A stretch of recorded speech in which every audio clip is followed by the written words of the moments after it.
नमस्कार साथियों, मैं पूर्णिमा पाटिल पत्रकार हूँ और आज आपकी एक बहुत ही रोमांचक व्यक्तित्व से मुलाकात करवाने जा रही हूँ। तो इनका नाम है श्री रमेश चंद्र बांगा जी और जिन्होंने कि मतलब वॉर जो 61 का वॉर, 62 का वॉर, 65 का वॉर ये सब कुछ देखे हैं और इनके पास बहुत सारी ऐसे किस्से हैं जिन्हें हम सुनना चाहेंगे।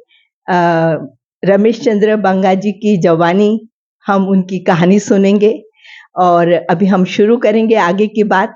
इसके पूर्व मैं एक रमेश चंद्र जी बहुत-बहुत नमस्कार आपको। और मैं तो बोलूँगी आप तो एयर फोर्स में रहे हैं और एयर फोर्स तो ऐसा ही जगह है जो कि नेवी क्या, मिलिट्री क्या और एयर फोर्स क्या, ये तीनों ही जो फील्ड है, ये क्या है? यही हमारी देश के सारे क्षेत्र को, भारतवर्ष के सारे क्षेत्र को सुरक्षा प्रदान करती है।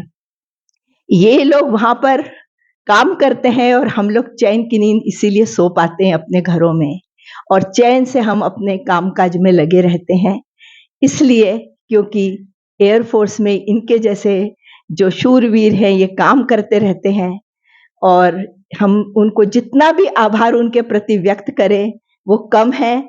तो बस मैं तो कहूँगी कि Banga ji, salute to you. Thank you so much. तो अब हम अपनी बातचीत शुरू करने के पूर्व बांगा जी की एक पुरानी फोटो है, वो आपको दिखाना चाहेंगे। तो इस फोटो को देखिए। इस फोटो में बांगा जी, एक मिनट में उन्हीं से पूछूंगी ये कब की फोटो है, किस ईयर की? ये कोई 95 की फोटो है शायद। अच्छा, तो ये फोटो उनकी 1995 की है जिसमें वो पूरे यूनिफॉर्म के साथ है। तो अब हम अपना साक्षात्कार प्रारंभ करते हैं। तो बांगा जी, अब आप हमें बताइए कि भाई एयर फोर्स जैसी फील्ड में आपने कैसे एंट्री ली और क्यों ली और आपका क्या रुचि ऐसी थी या क्या था? थोड़ा सा इसको आप हमें संक्षेप में बताने का प्रयास कीजिए। आगरा में मैं इंटरमीडिएट में पढ़ रहा था कि अखबार में आया और मेरे दोस्तों ने बताया कोई एयरफोर्स वाले सिलेक्शन बोर्ड वाले आए हैं। तो अगले दिन मैं भी उनके साथ कलेक्टर कचहरी आगरा में पहुंच गया। वहां पर काफी 200-400 आदमियों की लाइन थी, लेकिन हम में से 20 आदमी चुने गए, बाकी सबको छुट्टी दे दी। 20 में से फिर 8 हमको टेक्निकल के लिए चुना गया और हम वहाँ ठहरे, बाकी सबको छुट्टी दे दी। फिर 4 दिन हमारा इंटरव्यू चला, एग्ज़ाम चले और उसके फाइनल डे के में मैं सिलेक्ट हो गया और सिलेक्ट होने वाले 8 आदमियों में से फिर हमको मद्रास ट्रेनिंग सेंटर भेज दिया गया। बहुत बहुत बढ़िया, बहुत बढ़िया। तो उसके बाद मैं पूछना चाहूंगी बांगा जी की अब आपकी एंट्री तो एयर फोर्स में हो गई और इसके बाद यानी कैसी क्या घटनाएं घटी और क्या-क्या रोमांचक कुछ किस्से होंगे या कोई और ऐसी कोई बातें घटी होंगी, तो आप क्या हमको सुनाना चाहेंगे? कृपया बताइए।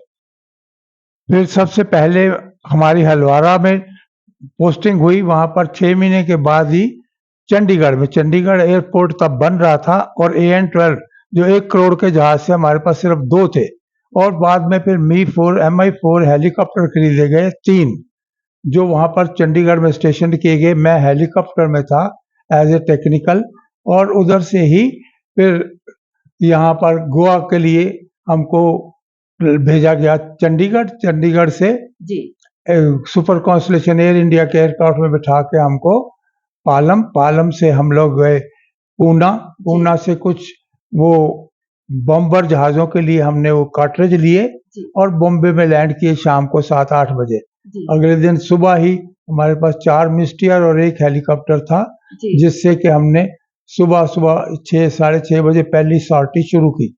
अच्छा। चारों एयरक्राफ्ट हमारे पायलट जो थे और हम हेलीकॉप्टर में तैनात थे कि रास्ते में कोई समुद्र में घुरेगा या कैसी कोई घटना होगी तो हम उठाने जाएंगे। जी। उसकी बात की हमको जुहू बीच पर काफी ट्रेनिंग दी गई, समुद्र में उतरते थे फिर चढ़ते थे। अच्छा। तो वहाँ तो उस वार में तो सिर्फ फिर 2 ही घंटे लगे कि गोवा ऑपरेशन में जी। और फटाफट उन्होंने मतलब पहली दफा सॉर्टी में जैसे हमारे रॉकेट्स गिरे, जी उन्होंने फिर व्हाइट फ्लैग और चर्चों में जा करके मतलब फ्लैग्स चलाने शुरू कर दिए पब्लिक ने। जी जी जी तो बस फिर शांति हो गई अगले ही पल। मतलब समझो कि हम वो आधे घंटे के वार के बाद जीत गए, सेकंड अरे सॉर्टी नहीं वाह! बना। हाँ, बहुत बढ़िया, बहुत बढ़िया। तो यानी कि आपकी जब एंट्री हुई और आपको जो पहला एक्सपीरियंस आया, तो आपने तो मतलब वो वॉर जीता तो आपका तो उत्साह और भी बढ़ा होगा, आप और भी जम के काम करना शुरू किए होंगे। उस समय आपकी उम्र क्या रही होगी? 20 इयर्स की, अरे! 19-20 इयर्स की थी। आप जी, 20 नहीं वो ईयर आपकी उम्र? हाँ, उम्र ही 19 के 20 इयर्स की थी। अरे बाप रे! मतलब बस ये 19 या 20 साल के एक युवा थे और देखिए क्या मतलब कितना बड़ा और कितना बढ़िया एक्सपीरियंस आपको आया। तो आपकी यानी शुरुआत तो बहुत बढ़िया रही। अच्छा तो फिर उसके बाद वो यानी ऑपरेशन के बाद में फिर हम वापस आ गए बॉम्बे से वापस चंडीगढ़। चंडीगढ़ में फिर वो ये 62 का चाइना एग्रेशन शुरू हो गया। चाइना वार क्या थी कि वो ऊपर थे और हम लोग नीचे थे। हमारी आर्मी ज़्यादा कांटेक्ट में थी। Air was not actually order to do anything, जी, बट और वो जो AN-12 1-1 करोड़ के जो 2 ही जहाज थे, जी। एक उसमें से यूएस था तो एक ही जहाज में फिर उन्होंने आर्मी अम्बाला से आई कि बहुत दूर तक हमारे जो है ना हुँ, ये गन चलाने वाले पैराबोला बनाते हैं जो, तो हमारे जवानों बहुत मर रहे हैं। हुँ। ये गन्स का पहुंचना जरूरी है ताकि हम ऊपर से शेल करेंगे और वो अच्छा। तो बच जाएंगे। हाँ, हाँ। तो AN-12 में अब वो उनका टैंकर कैसे चलाया जाए, जी, सारी रात में हम लगे रहे। जी। हम 23 टेक्निकल थे, स्टेशन कमांडर था ग्रुप हाँ, कैप्टन जगबीर सिंह, अच्छा। और सारे लोगों ने फिर ईंटों का एक प्लेटफॉर्म बनाया जी, और वो उसके टेल को खोला, जी, AN-12 के टेल को उसके बराबर लाए जी। और ईंटों के ऊपर, और वो टैंक को धीरे धीरे से ऊपर चढ़ा दिया। अच्छा। पहला टैंक जैसे ऊपर चढ़ गया तो सब हम बहुत खुश हो गए। जी, दिन के 4 बज गए थे, जी, जी। सारी रात काम किया। तो फिर वो टैंक जो चढ़ गया तो वो आर्मी वाले बहुत खुश हुए। अच्छा। पहला टैंक जो भेजा गया उधर हाँ, हाँ। ये अपने कलकत्ता में जी, डमडम एयरपोर्ट पर, वो 2-3 घंटे में पहुंच गया। जी। वहां से वो आगे को चल दिए। अच्छा। उन्होंने फिर इस तरह से 2 या 3 टैंक भेजे और वो बोले कि हमारे आर्मी के बहुत जवान, क्योंकि ऊपर से बम शेल से उन्होंने पैराबोला बनाया और आर्मी थोड़ी बच गई। अच्छा, लेकिन उस वक़्त बहुत कैजुअलिटी हुई। अच्छा। लखनऊ, आगरा, जी, कानपुर जितने भी रास्ते में ये थे मिलिट्री हॉस्पिटल सब भर गए थे। अच्छा। आर्मी बहुत वुंडेड थे। I have visited that time in Agra. Okay. लेकिन आगरा के मिलिट्री हॉस्पिटल में भी बाहर बरामदे तक बेचारे लेटे हुए थे ओहो! और बहुत कैजुअलिटी हुई थी उन अच्छा, पे। अच्छा, अच्छा। Air force was not ordered to operate, अच्छा, अच्छा। Only we have helped the army हुँ, हुँ। टू टेक द बॉम्ब हुँ, हुँ। That tankers. हाँ, हाँ। That's all, and after that, because they created that piece of war, कि क्या, हुँ, हुँ। और it was ended. अच्छा, अच्छा। तो मांगा जी मैं ये पूछना चाहूँगी कि ये इसकी जो तैयारी आप लोग जब करते हैं ये वॉर के टाइम पर, तो कुछ ऐसे विशेष तैयारी करनी पड़ती है या क्या करना पड़ता है? ना हम लोग तो बस हम लोग टीवी पर देख लेते हैं या रेडियो पे सुनते हैं या अखबार में पढ़ते हैं, लेकिन आपसे हम आँखों देखी कुछ चीज़ें सुनना चाहेंगे। विशेष तैयारी तो ये है कि सब लोग हमारे जो फैमिली वाले हैं या कलोन है, we were order to be prepared for 24 hours, anywhere any time we can move. Oh! That's all was the, हाँ, and हाँ। blackout was being concerned. All the our houses हाँ, were हाँ। mirrors, everything was जी, blocked. Okay, okay. तो बांगा जी मैं ये पूछना चाहूँगी कि इसके लिए कुछ विशेष आप लोगों को मतलब जो ट्रेनिंग तो दी जाती है लेकिन आप लोग को जब सिलेक्ट करते हैं, तो उसमें आपकी हाइट या आपकी हेल्थ या मेंटल हेल्थ कोई क्राइटेरिया रहता होगा जी। क्योंकि शायद जो सुनने वाले हमारे दर्शक हैं, उनमें से कई इस फील्ड में यदि जानना चाहते हों, तो थोड़ा-सा बताएँगी क्या होता है ये? एक तो हाइट है 5 फुट 6 इंचेस से ज़्यादा होनी चाहिए। 32 से 34 इंच तक आपकी छाती होनी चाहिए। हाइट और वेट 105 पाउंड से ज़्यादा होना चाहिए। अच्छा, इसके लिए भर्ती होती है और फिर वो सिलेक्ट करते हैं जी। और फर्स्ट डिवीज़न है अगर आपके मैट्रिक सर्टिफिकेट में, तो it is good. This is for the technical side. Okay, और जो पायलट्स के लिए भर्ती होते हैं जी। उनको सिर्फ इंग्लिश मीडियम में स्कूल कॉलेज का ही सर्टिफिकेट चाहिए, चाहे 10वीं पास ही हो, अच्छा अच्छा, चलेगा। बहुत अच्छा। मतलब देखिए यानी ये फील्ड में यदि हम जाते हैं तो जहाँ एक और हमारा करियर बनता है, हम अपने परिवार के लिए बहुत कुछ कर पाते हैं, वहीं हम देश के लिए जो एक बहुत बड़ी सेवा दे पाते हैं, ये एक बहुत ही सुंदर फील्ड। मतलब अभी इनसे सुनने के बाद तो वैसे तो हमें मालूम ही है और हमको तो गर्व है हमारी इस एयर फोर्स पर, नेवी पर और मिलिट्री पर। लेकिन जब हम ये सुन रहे हैं तो एक बात है कि जो पढ़ रहे हैं हमारे विद्यार्थी और जो युवा चाहते हैं तो कि हम कोई अच्छी फील्ड में जाए जहाँ देश सेवा भी हो और हमारा करियर बने, हमारे परिवार का भी सब ठीक से हम उनको देख पाएँ। तो मुझे ऐसा लगता है कि यदि आप बहुत अच्छे हैं पढ़ाई में, तो आप टेक्निकल फील्ड और कई उसमें फील्ड है एयर फोर्स में। मेडिकल है, टेक्निकल, उसमें देखो टेक्निकल फील्ड है, मेडिकल फील्ड है, आपके फिर इंस्ट्रक्टर्स फील्ड है, आप एजुकेशन में भी, एजुकेशन वाले भी बीएम में, एजुकेशन वाले भी एजुकेशन इंस्ट्रक्टर्स हैं अंदर। अच्छा, हाँ, जी, जी, और जो पायलट में जाता है तो उसको पायलट एप्टीट्यूड की ट्रेनिंग जी, वो करनी पड़ती है, जी, और 4 साल की ट्रेनिंग में पहले उनको वो एचटी2 एयरक्राफ्ट, फिर उनको एडवांस हार्वर्ड एयरक्राफ्ट में करते हैं। अभी ये सारों को इकट्ठा करके उन्होंने जी, हैदराबाद रुंडीगल में बना दिया है अच्छा, training centre for the pilots. अच्छा, पहले वो जगह-जगह था, हाँ, हाँ, इलाहाबाद, जोधपुर हाँ, हाँ, और अदर प्लेसेस। अच्छा, now it is all after independence it is made in Dundigal, Hyderabad. Hyderabad, okay, अच्छा, अच्छा, So there हाँ, only a training of pilots हाँ, can be done, and then they have to decide हाँ, that helicopter pilot, transport pilot, fighter pilot. Okay, अच्छा, अच्छा। तो देखिए मतलब कितनी बड़ा क्षेत्र है ये, यानी हम अपनी प्रतिभा से, अपनी मेहनत से, अपनी लगन से और अपनी इच्छा शक्ति से इस फील्ड में जा सकते हैं। अलग-अलग फील्ड है, यदि आप 10th भी पास हैं, 12th भी पास हैं और आपको कोई दूसरी जगह जाने के लिए कुछ समस्या भी आ रही हो, तो आप एयर फोर्स में भी ट्राई कर सकते हैं, क्योंकि जैसा अपने को बांगा जी बता रहे हैं कि पायलट वगैरह के लिए को भी ट्रेनिंग मिल जाती है और यदि उनकी इंग्लिश अच्छी फ्लुएंट है, अच्छी है, सर्टिफिकेट मिल जाता है, तो काफ़ी कुछ सहायता मिल जाती है। हमको हमारी तो राष्ट्रभाषा तो आनी ही चाहिए, वो तो है ही, मतलब वो तो कंपल्सरी है। लेकिन साइड बाय साइड ये तैयारियाँ भी यदि हमने रखी, तो शायद सिलेक्शन में ज़्यादा सहूलियत हमें मिल सकती है।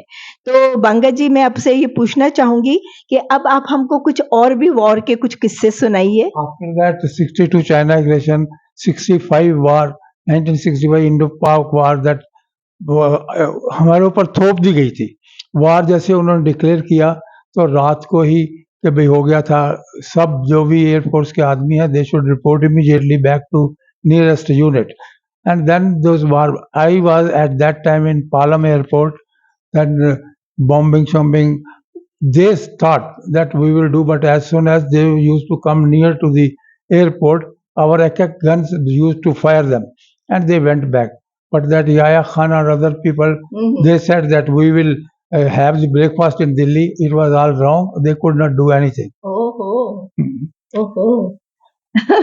मतलब मेरे को तो सुन के ही बड़ा यानी देखिए बांगा जी वहाँ थे, तो हम सुन के ही हमको यानी रोंगटे खड़े होते कि बाप रे! वो वाला वॉर, याह्या खान और ये सारे हम कितना दिन भर टीवी पर, रेडियो पे जो बातें सुनते थे, आज आपके मुँह से सुन के हमको मतलब और भी ज़्यादा अच्छा भी लग रहा है और एक डर भी था। देखिए बहुत ऐसा भी समय था कि तब वॉर में क्या होता, क्या नहीं, और इतने हमारे जो देश के लिए समर्पित लोग जो उस समय अपनी जान भी गँवा रहे थे, ये कैज़ुअल्टीज़ इतनी जो होते जा रही थी, ये एक बहुत ही दुखद अध्याय भी था हमारा देश का। लेकिन फिर भी आपने जो इतनी मतलब हिम्मत के साथ आपने और आपकी पूरी टीम, मतलब मैं जब आपको बोलती हूँ तो सिर्फ़ आप अकेले नहीं होते, पूरा एयर फ़ोर्स आता है इसके अंदर, हमारे देश का, पूरी नेवी आती है और पूरी मिलिट्री आती है, क्योंकि मुझे बहुत अच्छे से आर्मी का मालूम है, आर्मी का और यानी आप सबका एक संयोजन रहता है, क्योंकि ये हमारे सुरक्षा संगठन है हमारे देश के, ये तीनों फील्ड, और ये तीनों आपस में संयोजन करके ही काम करते हैं। भला ही हर संगठन अपने आप में फ्री होता है काम करने के लिए, लेकिन एक दूसरे से जो मिलजुल कर जब वो करते हैं, तो कहाँ ज़मीन पर हमारे जहाँ रक्षा होती है हमारे देश की, हमारे देश के क्षेत्र की और लोगों की, वहीं दूसरी ओर जल सेना जो है नेवी है, वो जल से हम मार्ग से जब कभी युद्ध की भी ज़रूरत पड़ती है, तो वो हमारी सुरक्षा के लिए तैयार रहती है और ऐसे ही हवाई मार्ग पर एयर फ़ोर्स है, जो वक़्त आने पर जहाँ पर वायु हमले होते हैं, उसके लिए तो तैयार रहती है, पर वो वायु मार्ग से जो भी सुरक्षा दे सकते हैं देश को, वो देने की पूरी-पूरी कोशिश करती है और उसके लिए वो ऐसे तैनात रहते हैं, ऐसे अलर्ट रहते हैं कि कहीं से कुछ भी हो जाए, यहाँ तक कि कई बार तो इतने खराब मौसम हो जाते हैं और इतना गड़बड़ियाँ हो जाती है और ऐसे में हम खुद देखते हैं कि बादल गरज रहे हैं, बिजली गरज रही है, बारिश हो रही है, सामने का कुछ दिख नहीं रहा है और ऐसे वक़्त पर एयर फ़ोर्स वाले कैसे कुछ करते होंगे? थोड़ा-सा पूछते हैं हम मंगा जी से। जी, तो ये है कि weather all the weathers, whether it is raining, sun, or that's what we have to do 24 hours if ordered. And once there was a meeting in this your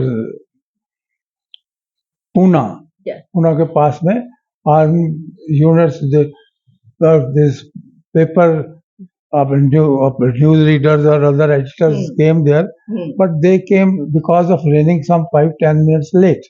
And our general asked them, "Okay, why you are late? Because it is raining." He says, "We work in rain, sun, and shower. Yeah. We don't care for the time. Anyway, you people are lucky to have." या correct देखिए, तो ये सारी मतलब दमखम के साथ वो तैयारी में रहते हैं और उनके सामने सबसे पहले जन सेवा और देश सेवा, इससे बढ़कर उनके लिए कुछ नहीं रहता। इतनी समर्पित डिवोटेडली वो काम करते रहते हैं। तो आगे भी वॉर में आपने बहुत कुछ देखा है बांगा जी, वो भी थोड़ा हमें बताइए।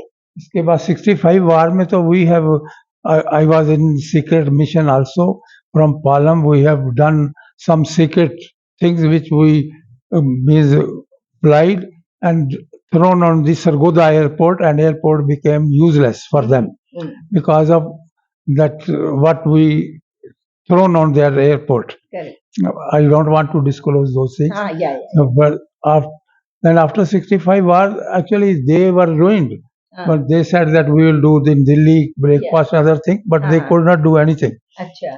And then after that, 71 war, 71 war was actually organized by us only. Indian. तो अभी यानी बांगा जी हमें बांग्लादेश का जो 71 वॉर हुआ था उसकी हमको तो कुछ जानकारी दे रहे हैं। 71 war was declared in the night. Indira Gandhi declared war, but that time the Bangladeshi, because Mujibur Rahman became their leader, but they did not offer him the seat, Pakistan. So we have to free them. To free them, we entered our army, and there was the West Pakistan army and other. We have fought. Air operation was only done because the army was being mobilized from the all over the places to Dum Dum airport, and from there Bangladesh.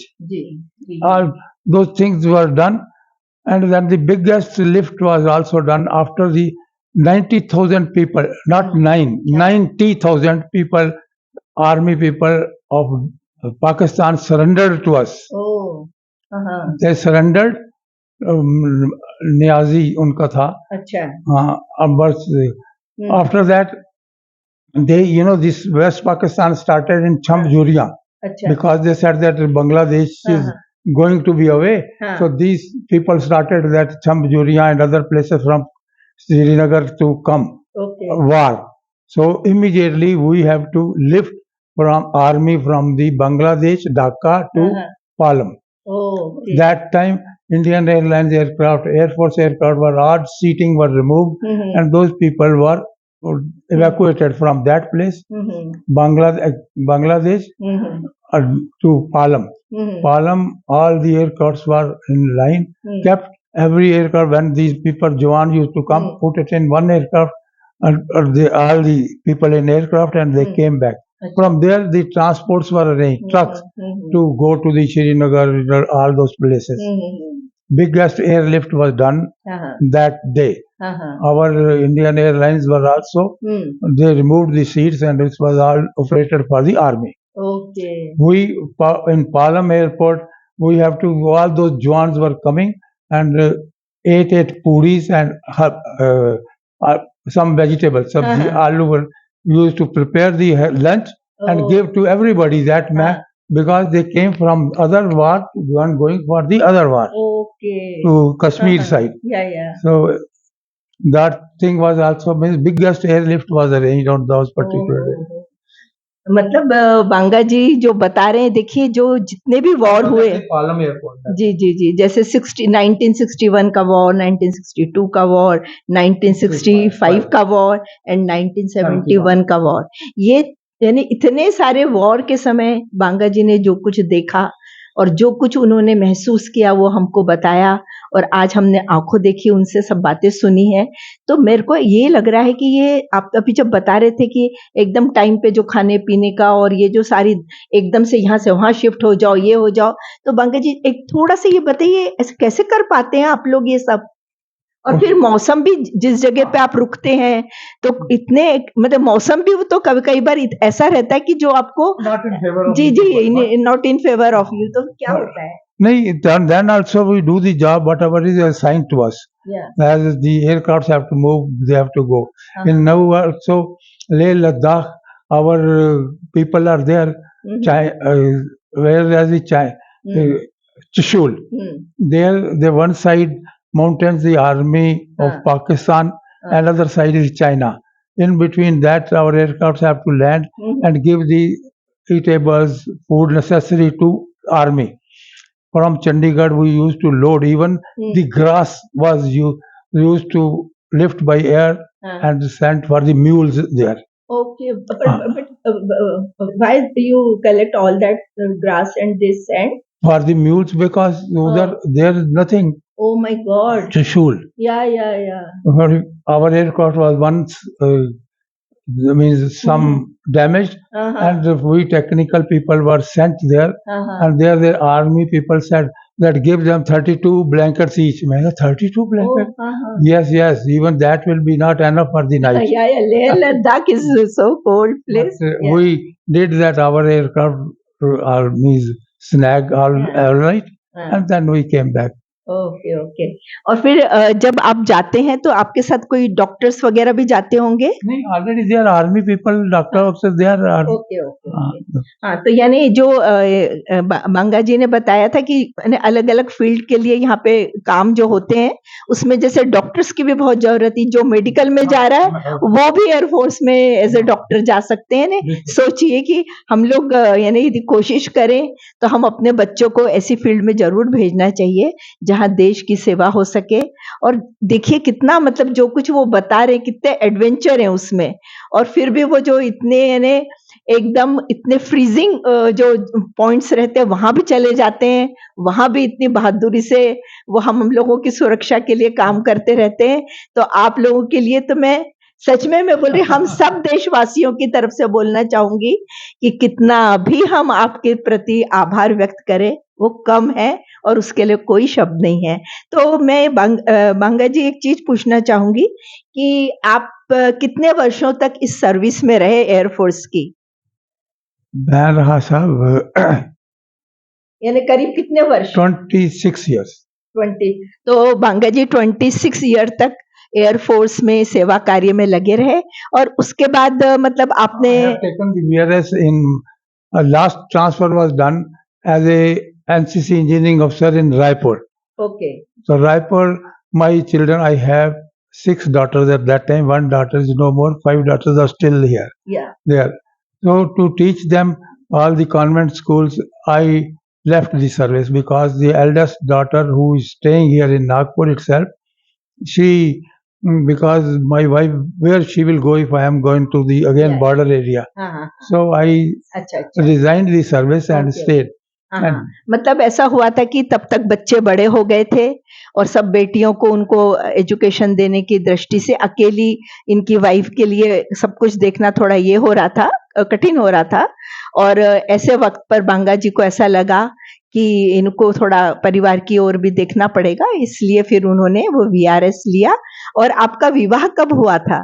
1966 and 1966 I was selected for the Air Force contingent in 26 January parade, New Delhi, Rajghat to Red Fort we used to go, and in that contingent I was selected in 66. My maternal uncle was there in the Gafar Market, Delhi. I used to in the evening go to meet him there. When I went, and the next other man saw me and told that who is he.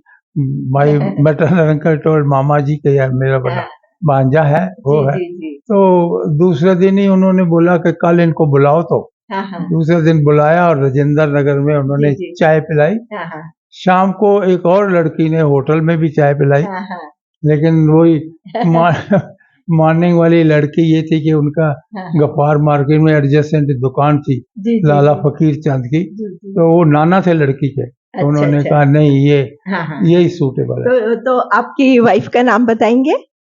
सुधा बांगा। हाँ, सुधा बांगा जी से हमारे रमेश चंद्र बांगा जी का विवाह हुआ और फिर एक बहुत ही सुखी जीवन और सुखी परिवार आगे बढ़ता रहा। और बांगा जी ने एक तरफ जहाँ देश की सेवा करी, वहाँ अपने परिवार को भी निग्लेक्ट नहीं होने दिया और हाँ, सब कुछ कार्य उन्होंने बड़े अच्छे से किया। बांगा जी यदि आप कुछ और बोलना चाहेंगे तो बताइए। मैं उन सब लड़कियों को यही चाहता था कि पढ़ लिख करके अपने पैरों पर खड़ी हो जाए। तो one of the eldest daughter is doctorate in English, second daughter is psychology and other thing. यानी उनकी सभी बेटियां वेल एजुकेटेड हैं और अच्छे अच्छे अपने अपने कार्य क्षेत्र में लगी हुई हैं।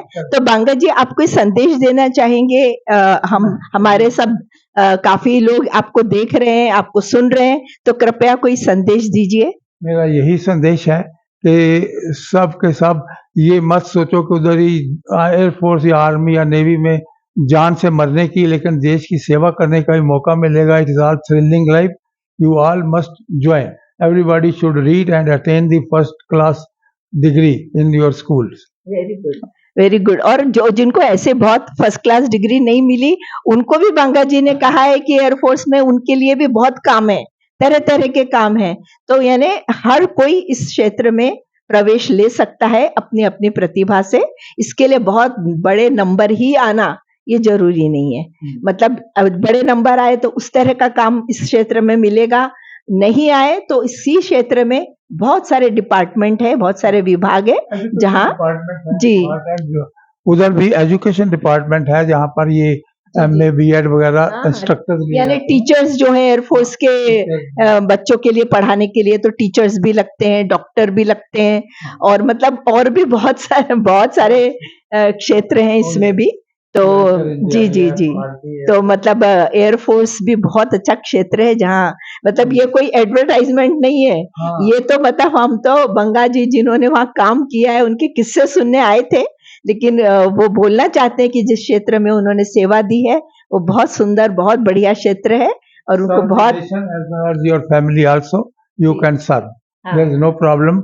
Even after the retirement you have the pension for which I am now staying. या बस उनकी यही इच्छा है कि हम सब लोग देश सेवा किसी न किसी रूप में तो कर रहे हैं और करें, लेकिन यदि किसी को इच्छा हो तो ये क्षेत्र भी बहुत अच्छा है।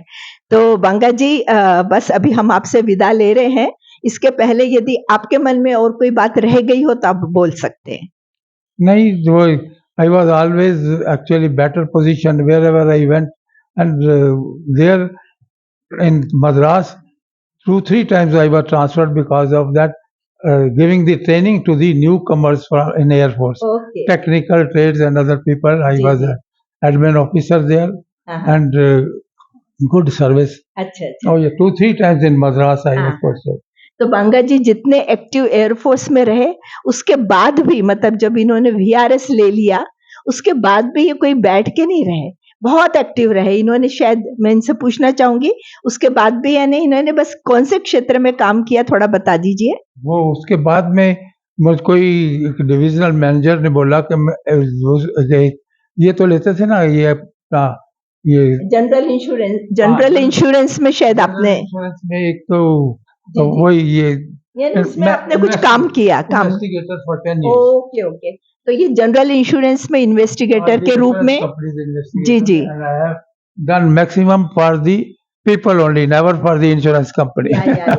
मतलब हमेशा लोगों की सेवा कार्य किस तरह से कर सके, ये इनके मन में एक जो बात थी, तो जहां एयरफोर्स में भी लोगों के लिए काम करने की जो इच्छा थी, सेवा करने की, वही लोक कल्याण के लिए इन्होंने जनरल इंश्योरेंस में जनरल इंश्योरेंस कंपनी से ज्यादा लोगों का भला कैसे हो सकता है, उस दृष्टि से ही काम किया एज ए इन्वेस्टिगेटर। तो मैं बहुत बहुत आपको धन्यवाद देना चाहूंगी बांगा जी, आपने अपना बहुत ही प्रेशियस टाइम हम सबको दिया, और भविष्य के लिए आपका अच्छा स्वास्थ्य रहे और आप बहुत आनंद से रहें, यही शुभकामना के साथ धन्यवाद। और धन्यवाद दर्शकों, मैं आप सबको बहुत बहुत धन्यवाद देती हूँ। नमस्कार।